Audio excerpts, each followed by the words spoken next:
Hi, in this section, we'll discuss the market with oligopoly. In reality, almost all markets are between the two extremes of perfect competition and monopoly. What if the market has a few major firms, but not dominated by any single one of them? This is what we call the oligopolistic market. You can think about a handful of auto manufacturers, airplane manufacturers, and breakfast cereal producers. These are all oligopolistic markets. So what happens in this type of market? How do firms choose their output levels compared to perfect competition and monopoly? How is the price level in this type of market compare against those extremes? How do the consumer and producer surplus compare to those cases?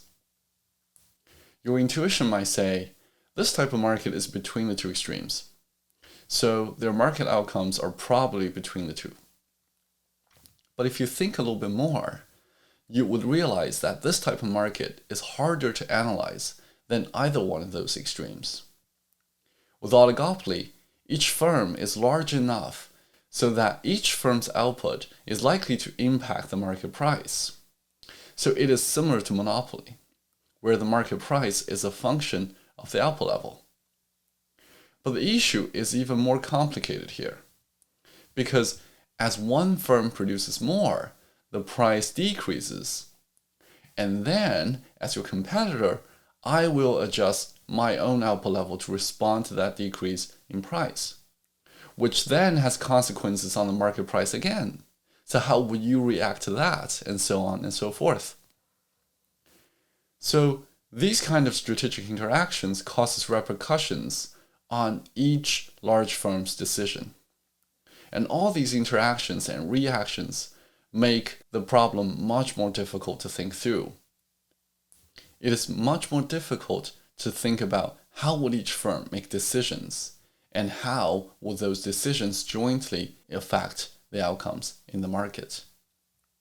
So to begin answering these questions, we need to use a new type of tool to help us pin down the outcome of the market, where strategic interactions play an important part.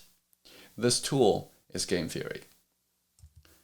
In this section, we will first introduce the basic notions in game theory, and then we're going to apply them in the market of oligopoly.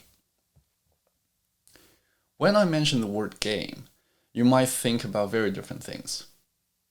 It can be sports games, board games, video games, card games, etc., etc. Each game has a different rule, but most of them share a set of basic features. Games usually have 2 or more players, and each player would have some choices, or what we call strategies. As different players play different strategies, each player will receive different payoffs, which may be points, scores, or bragging rights. As we think more about games, there are issues related to information, which refers to what each player knows about the game and about one another. There are also issues about how these players reason. Some players may be more rational than others. So game theory is in fact a branch of applied mathematics that studies the interactions among multiple players. And the aim of the subject is try to find out plausible outcomes in different environments. These tools find many applications in economics and computer science, and it is particularly helpful in studying oligopoly because a handful of large firms can be seen as players in a game, where each firm reacts to each other's choices or strategies. For the purpose of this course, we'll discuss some basic concepts in game theory. We will restrict to the type of game where the players choose their strategies simultaneously without any private information, and the game ends immediately after each play. This is what we call a static game with perfect information. You can learn more about this topic in our advanced classes. Let's first introduce an abstract concept called best response. The idea is really quite simple. Suppose we're playing tennis. Then my best response is to move towards my left if I think you will hit the ball towards my left. But my best response will be moving towards my right if I believe that you will hit towards my right. The point here is that the best response depends on the belief of a player. We can formalize this concept a little bit. We say a strategy, or A, is the best response to the belief of a player, which we labeled by I, given this player's belief about their opponent's strategies. In the sense that no other strategies will make them better off in that scenario. Let's see what this means in the context of a particular game. This matrix below is what we call a normal form game. It describes the basic structures of a strategic interaction in a simultaneous move game. Here we have two players, Reynolds, or R, and Philip Morris, or P. There are two large cigarette manufacturers of similar sizes, and each firm can choose between two strategies: not advertise and advertise. And similarly for R, they can also play not advertise or advertise. These numbers in the matrix describe the payoffs for each player. Under each combination of the strategies, each cell has two payoff values. The value of the payoff on the left usually refers to the payoff of the player on the left-hand side, or sometimes called the role player. And the value on the right in each cell usually refers to the payoff of the player on the top, or sometimes referred to as the column player. The basic story that justifies these payoffs in this little payoff matrix is the following. Advertising is very expensive, but useful in attracting consumers. If neither of these firms advertise, they split the market. So each firm attracts half the amount of customers in this market, and those customers translates into profit for the firm. So each firm receives a profit of, say, 50 units.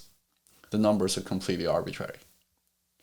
If they both advertise, then the effect of their advertisements will basically cancel out with each other. So as a result, they still ended up splitting the market, but now they have to pay a very expensive cost in advertising. Therefore, in the end, their payoffs are only 30 and 30. You can think of them as still getting 50 from the customers, but paying 20 units to the advertising agencies. If one firm now chooses to advertise, but the other one chooses not to advertise, then the firm that advertises will attract a large amount of customers away from its competitor. So the profit is higher at perhaps 80 units. So after paying 20 units to the advertising agency, they still get 60 units of profit. Whereas the side or the firm who does not advertise is now left with a much lower profit of 20 units.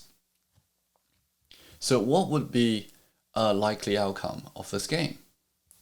Well, that will depend on how each player reacts to the payoffs.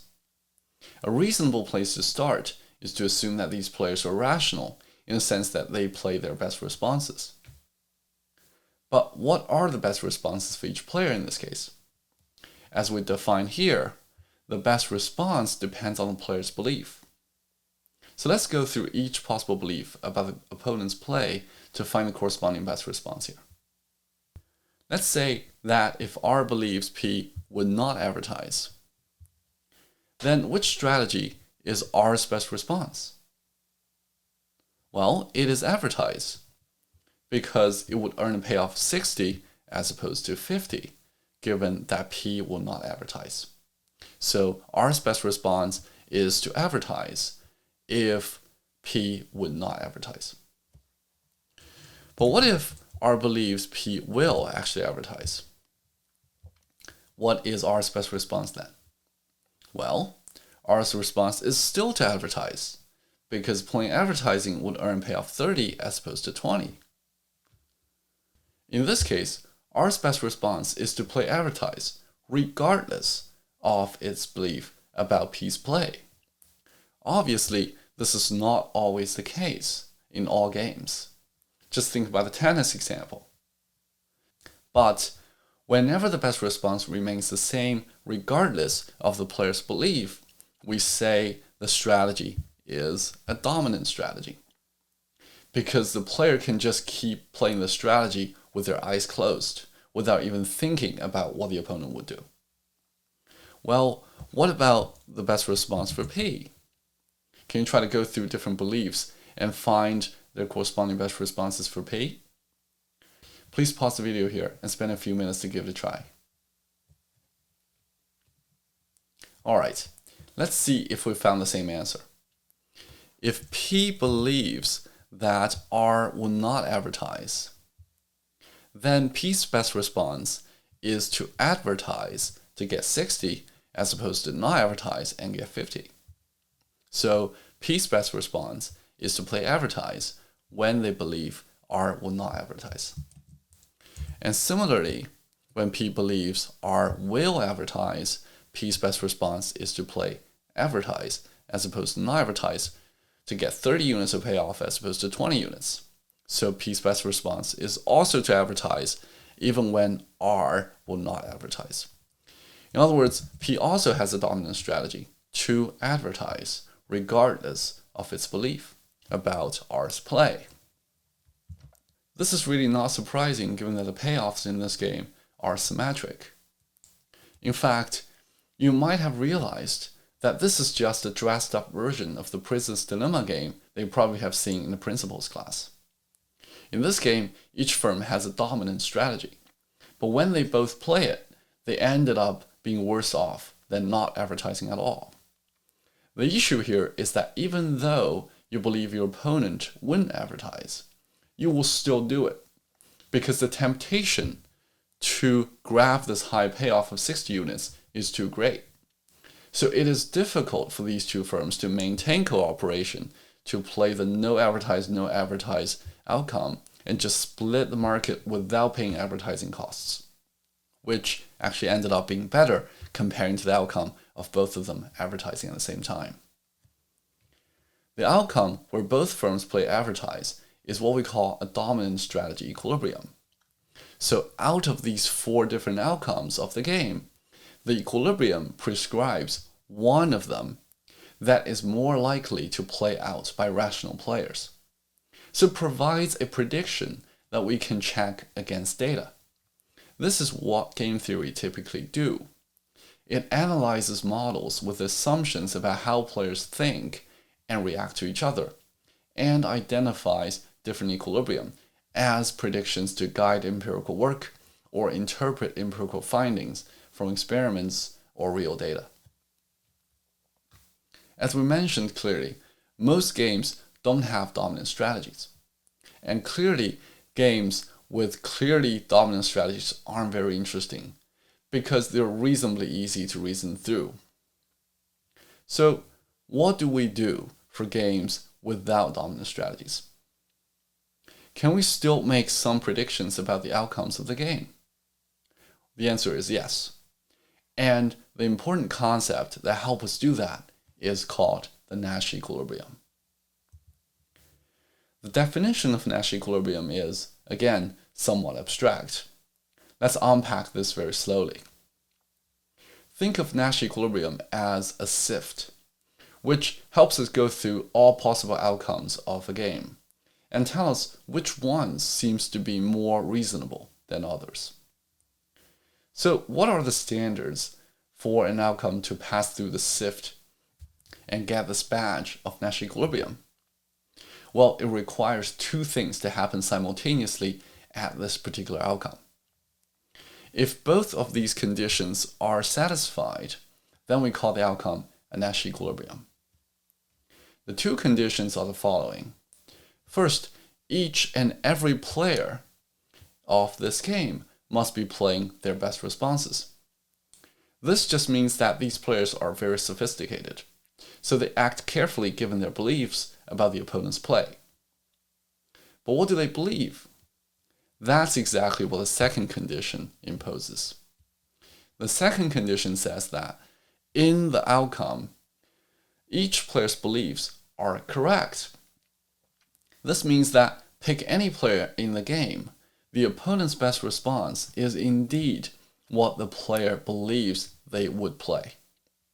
This point is somewhat abstract, but hold on to it. I'll explain through this example. For instance, the outcome where both players play not advertise is not a Nash equilibrium. If this outcome is indeed a Nash equilibrium, what happens is playing not advertising must be a best response to playing not advertising, which we know failed. Therefore, condition 1 is failing, because both firms' best response is to play advertise as opposed to not advertise. But in addition, the beliefs is also incorrect here, because for this outcome to be a Nash equilibrium, it must be the case that R believes that P will play not advertise, and P indeed does that. P also believes that R will play not advertise, and R indeed does that. So everything checks out and are being consistent. But obviously, as we know, P's best response is to play advertise as opposed to not advertise. So the belief held by R that P will play not advertise in this outcome must be inconsistent. So in fact, this outcome fails both 1 and 2 together. So now let's check that both players playing advertising is a Nash equilibrium. If P believes that R plays advertise, then P's best response is to play advertise.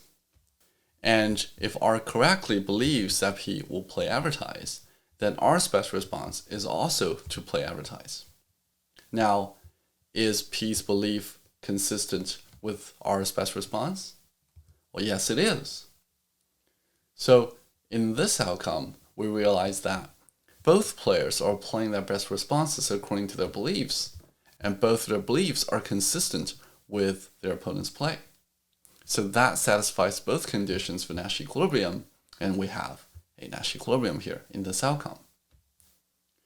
Notice that in this definition, we say that Nash equilibrium is a profile of strategies. When we say a particular outcome is a Nash equilibrium, we'll refer to the strategies leading to that outcome, instead of the payoffs in the grids. For example, we'll say advertise is a Nash equilibrium, or both players playing advertising is a Nash equilibrium. But we don't say that 30-30 is a Nash equilibrium.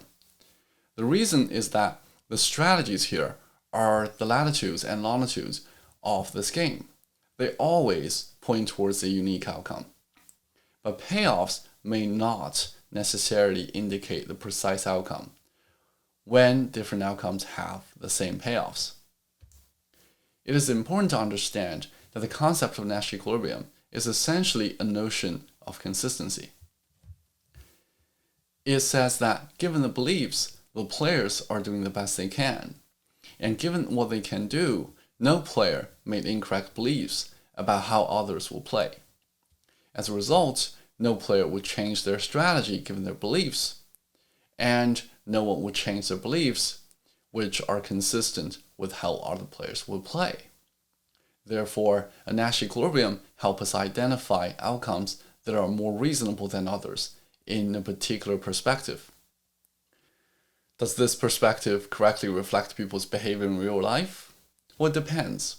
Nash equilibrium is usually more likely to be a good prediction when the players are experienced decision makers acting in a context they're very familiar with. Many experiments are carefully designed to explore this question. One important note is that a dominant strategy equilibrium is just a special case of Nash equilibrium. In a dominant strategy equilibrium, all players are playing the dominant strategy, which by definition is a best response. So condition 1 is automatically satisfied. Moreover, because everyone plays the dominant strategy, the beliefs that others will just play their dominant strategies are obviously correct. So the second condition is also satisfied. This is why in this Princess Dilemma game, this outcome of both of them advertising is a dominant strategy equilibrium, and it is also a Nash equilibrium. As we mentioned above, most games, however, don't have dominant strategies. But Nash equilibrium still applies. Let's look at a different example to understand that point. Let's say that we have two firms, an upstream firm and a downstream firm. An upstream firm is one whose product is a downstream firm's input. For example, an upstream firm may be an ice cream producer, whereas a downstream firm may be a supermarket. In these relationships, it is usually very important that the two firms are coordinating with each other very well, efficiently, in order to reduce waste and lower cost. For instance, you would ideally want the ice cream company to produce just enough amount of ice cream whenever the inventory of the supermarket starts to run low. Many enterprise information systems are designed to solve these type of problems, and these are very big businesses. But adopting new technologies is usually very costly. And more importantly, it requires both sides to upgrade in order to reap the benefit. In this example, let's say that the two firms currently have an outdated inventory management system, and each firm is currently making a profit of $1 million. Each firm can independently choose whether or not to invest $2 million to upgrade to a new system, which is more efficient. But it only works when both the upstream and the downstream firm upgrades. So if both of them upgrade, then the benefit is very high, and each firm can make $5 million profits. Now let's try to write down this little environment in the normal form game. Here we have two players, up and down. Each one of them has two strategies to choose from, old and new. Old stands for not upgrade and new stands for upgrade. If both firms choose old, then it is just business as usual and they each make $1 million profit. If they both upgrade, then they will get $5 million profit minus the $2 million investment. They would net a 3 units of payoff or 3 millions of payoff. But if one firm's upgrade but the other one does not, then the side who upgrades will still get the same old profit as before, but having to pay the $2 million investment. So they're going to come out having a minus $1 million payoff. Whereas the side who does not upgrade just gets the same old payoff as before. Now, what are the firm's best responses in this game? Let's first look at the upstream firm. If the upstream believes the downstream will play old or not upgrade, then their best response is to not upgrade.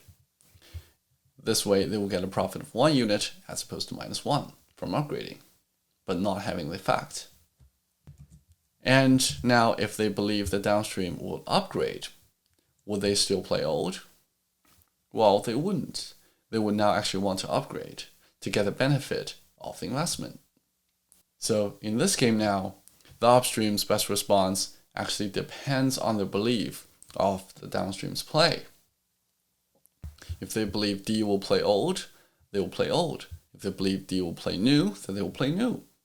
So does U still have a dominant strategy here in this game? They don't, because the best response now depends on the belief of how the opponent will play their game. Well, what about D? What's D's best response? Similarly here, if D believes that U will play old, then D's best response is to play old to get 1 as opposed to minus 1. If D believes that U will play new, then D's best response is play new as opposed to old. So the game is again completely symmetric. So given these best responses of the game, what's the prediction of this model? Which outcome would be Nash equilibria? Can you pause the video and think about it for a minute? Well, there are actually 2 Nash equilibria of this game. Both firms upgrade, or both firms not upgrade. When U believes that D will play new, U's best response is play new. And if D correctly believes that U will play new, their best response is to play new as well. And then U's belief that D will play new actually checks out. Everything is consistent. Both players are playing best responses, and both of their beliefs are correct. However, what's striking here in this game is that there is another Nash equilibrium, where both firms play old or not upgrading. If U believes that D will not upgrade, then U wouldn't upgrade. And if D believes U wouldn't upgrade, then D wouldn't upgrade. And then all the beliefs are consistent and both firms are playing their best responses given these beliefs. The striking observation here is that the game has a divergence in its outcomes. If two firms landed in the equilibrium of old, it is really hard to move away from that outcome and go to the new outcome, which is a better outcome for both firms. And we know it is sustainable, which is different from the Prince Dilemma game. However, as long as my opponent don't believe that I would upgrade, it is really hard for me to upgrade as well. This is what we call a coordination game. And this message is that miscoordination can be very persistent and hard to rectify. This is one explanation offered to support mergers between firms. Merging the upstream and the downstream firm into one firm would help resolving this kind of miscoordination problem. The merged firm would act as one and certainly would choose to upgrade, given these payoffs. Through these examples, we learned about the key concept of Nash equilibrium. We saw that Nash equilibria may not be unique. And the Nash equilibrium concept does not explain how an outcome occurs, but simply checks whether it is consistent with the players making careful decisions. This concept is a very useful tool because it acts as a filter to help us narrow down to outcomes that are more plausible than others. In the remaining part of the section, we'll use Nash equilibrium to help us identify plausible outcomes in a market of oligopoly.